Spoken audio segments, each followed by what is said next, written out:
مصيبه الاعلانات تظهر لك زي كده وانت بتتكلم، تتصل، بتقلب في الموبايل، تظهر معاك بنفس الوضع.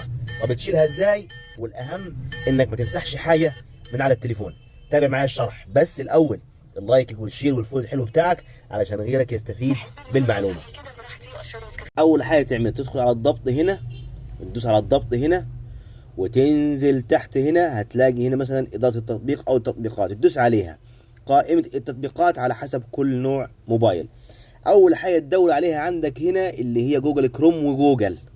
جوجل كروم وجوجل هتدوس عليه هنا، تدخل على مساحة التخزين وتدوس عليها. بعد كده تنزل تحت هنا محو مساحة التخزين وتعمل محو جميع البيانات. بعد كده ترجع على التطبيقات من جوه. اي تطبيق هتشوفه هنا ملهوش لازمه عندك او مش شغال او شكله مش مألوف بالنسبه لك، دوس عليه واعمل له الغاء تثبيت مباشره، لانه هيكون واحد منهم.